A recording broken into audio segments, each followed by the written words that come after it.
Jamal Niaz here at For the Love of Horror with Monopoly Events with a horror icon, Michael C. Williams, and you're with Heather Donahue and Eduardo Sanchez. The team is back together here in Manchester. First of all, how amazing it to be here and to be surrounded by so many horror icons as well. I appreciate you guys having me here because it's been wonderful so far, and the people and fans, thanks for coming out. It's just great because our film, I would call it like an event film. People can tell me where they saw it, how old they were, what happened afterwards. So to hear those stories so many years later is special. So, when you saw the advertisement, was it in a newspaper where it said, you know, like I said off camera, listen, it's going to be a completely improvised film, which was attractive to you because you loved doing improv at the time when you were an aspiring young actor. And but they said, listen, you're not going to be in any danger, but it's going to be very uncomfortable. It's going to be a very uncomfortable shoot. Was it 8 days in the woods? And Eduardo was very distanced from you guys as well. Left it up to you to self-shoot, essentially. Correct. So the reason I auditioned exactly was in Backstage Magazine, which is backstage.com now. And for a young actor, that's kind of where you found your footing, how you could find work. And so it said, you know, improvisational feature film. So yeah, I'd been trained as a theater actor, and we did a bunch of improv in my training.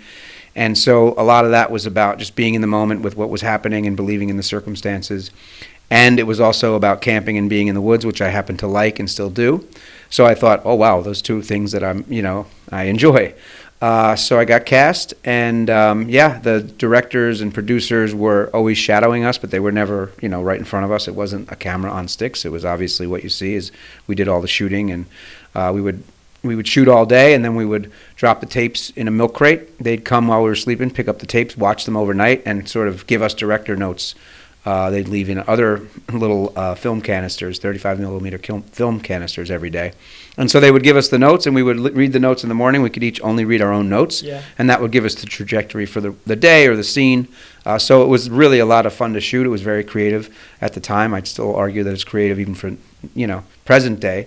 But we caught lightning in a bottle for sure. Your guys' reactions must have been genuine because you were having your food rationed as well, which was part of that uncomfortable factor that was sort of foreshadowed by the directors as well. So when you guys are getting ratty and unhappy with each other, that is probably genuine as well. I know that you said that you liked camping, but did you like camping by the end of that experience as well? Because I know I wouldn't. Yeah, by the time we were done, I was ready to come out for sure.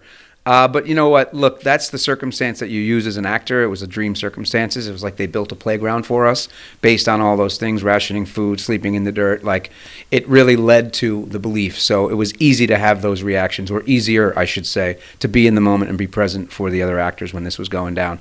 To imagine that there was something hunting us is the job, right? So it was easier to do in those circumstances. If we had slept in a tent and then go to a hotel and showered up and start again every day, you would have never gotten to that point of uncomfortability. So it worked out really well.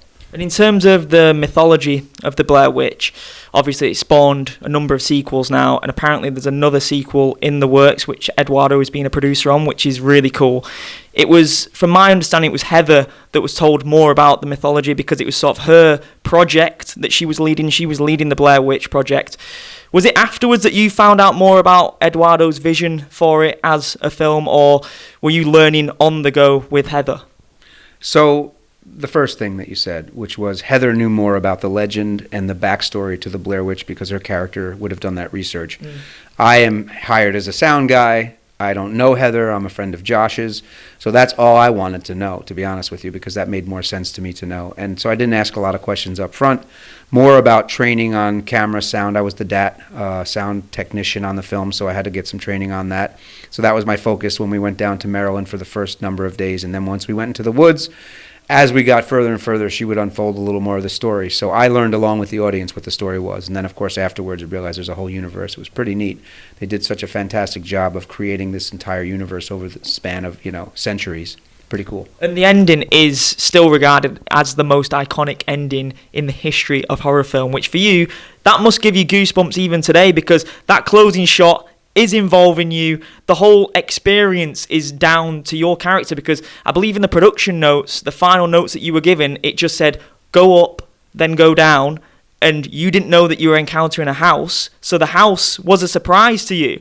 That's absolutely nuts, isn't it? Like, What? you're essentially, at that point, you are the character. I know the character shared the same name as you, but you have become a part of that film at that point. You're looking at that house and thinking, oh my God, do I have to go in there at that point?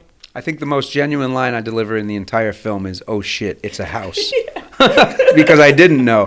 In fact, the note did you did your research, and I appreciate that. Yeah. The note said, tonight you'll hear a noise, follow the noise. It didn't say Josh's voice, it said a noise. So clearly I hear, oh, that's Josh's voice, let me follow it. But in the note it says, go all the way up until you can't go any further. Wait for Heather to get there, and then go all the way down, leaving her behind. So we had walkie-talkies that if there were an emergency, we could contact the director and producers like, hey, I broke my leg, I got to get out of here. I didn't want to break the suspension of disbelief, but I was like, I also don't want to mess up the ending of this film. So I radioed Ed. I said, I don't understand the note. He said, you'll just turn the radio off. You'll understand it. Get off the radio. And I was like, okay. So I went to sleep like, I don't know what this means. So when I walked through the woods, like following Josh's voice, which was on a boombox because he had already gone back to New York, as soon as I get through a patch of thicket, I look up and I see it, and I do say, "Oh shit, it's a house." So in my brain, I'm like, I gotta go in the upstairs. There must be a basement in there, and that gives me some pause to tell you that was probably, if everybody always asks, were you scared when you filmed? The answer is, I was scared because that's my job. I have to believe in the circumstances. So while you're seeing fear, there was fear, but I had to build that fear. So I'll take pride in the work. But that moment, getting into that house, I was like, oh, I'm definitely scared right now. So I would have thought, like, if I was in that position, I would have thought, right, I need a second now. Yeah. But you can't do that because you're exactly. self-shooting. And just from your perspective now, upon reflection, what did that ending mean to you? Because it was very ambiguous. You never saw the witch in that film. In the later film that was released from Adam Wingard in 2016, you do see a glimpse of the witch, which some people think isn't as effective. What do you think the ending meant? I think for its time, I think the idea is, your imagination is more powerful than anything we can show you. So I thought I knew what the ending meant because I kind of knew, I remembered that, in the moment I didn't remember, but that, Rustin Parr would lead these kids down to the basement, stand one in the corner, and kill the others as he did stand one in the corner. So I don't think I realized that while I was shooting it. But regardless of all of this and the theories behind it, like, to be honest, like, to be part of that is such a blessing for me. It's like, I get to be the guy who's kicked the map and stood in the corner at the end of the creek. So those are two of my moments that I appreciate the most. And people talk about the ending so much, still 20 almost 25 years later. So it's really special to have been a part of it. But yeah, as far as the Wingard film, I love that film. I thought it was our film on steroids. I wish there was a little more of that coming out, so maybe there will be. That'd be fun. And the promotional campaign for the film was absolutely iconic. You guys, like I mentioned, you kept your real names in the film, which made people believe, is Michael okay? Yeah. Is Heather okay? Yeah. Is the whole cast actually okay? Because from my understanding, people were sending commiserations to your parents, and they were saying, like, is he gone? Is he lost? Is he coming back? Yep. What was that experience like? That must have been really, really odd and weird for you to go up to people, and people look at you in the street and go, wait, but you was last seen in the basement. Why are you outside in the street now? I remember getting some answering machine messages back in the days where you had an answering machine in the home phone before cell phones. And it would be, friends, long distance friends that I hadn't seen in a while, or friends of my brother checking in. Is everything okay? I'm looking at these commercials. It looks like he got lost in the woods. Honestly, I got more of a kick out of it than anything else.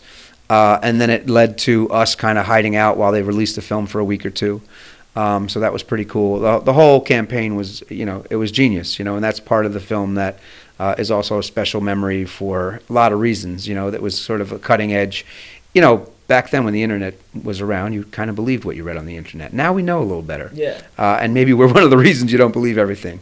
But it was cool. It was cool to be a part of, and go missing for a couple of weeks was pretty neat. Because a similar campaign happened with Paranormal Activity in 2007 as well. That sort of relaunched the found footage genre as well, because back in 1999, you guys birthed the genre, and then Paranormal Activity rebirthed it as well. What was your opinion on that as well? I was about 12 when the film came out, and it scared the living hell out of me. I love that film. I thought it was fantastic. I was happy that it sort of, got a life of its own as ours did. I was, I'm an actor, so I was happy for the actors who were also unknown, did a great job in their performances. I thought that was cutting edge, really good idea. And then recently, I'm gonna shout out Host. Jed Shepherd, England's own. Yeah, so kudos to Jed. I watched that maybe a year ago after the pandemic, and I was like, I mean, this was genius, you know. So and to get a little bit of hey, thanks Blair Witch from him. That's kind of the vibe I get from him. And that he production. absolutely adores the film. He absolutely adores the film. Anytime I see him on social media, he's always posting about the love of yourself, Heather, Eduardo. So yeah. There's no question about that. He absolutely idolizes the film and you guys. Yeah, I'm hoping that the two of us will work together on something at some point. That'd be pretty cool. That'll be amazing. That'll be absolutely amazing. Last of all, are you geeking out about meeting anyone in particular today? Because there's so many icons of horror here. You know, probably Kiefer. Yeah. Yeah, I would like to say hello to him. 24 was enormous, and that was right around the late 90s, early 2000s, so right around that time. And obviously Lost Boys and many other things. And Lost Boys, I grew up, I was like in high school when that came out. That's legendary. Yeah. Yeah. Really appreciate your time, man, and enjoy the weekend in Manchester. Everyone's here to celebrate the Blair Witch Project with you. Thank you so much. Thanks for having me. Thank you.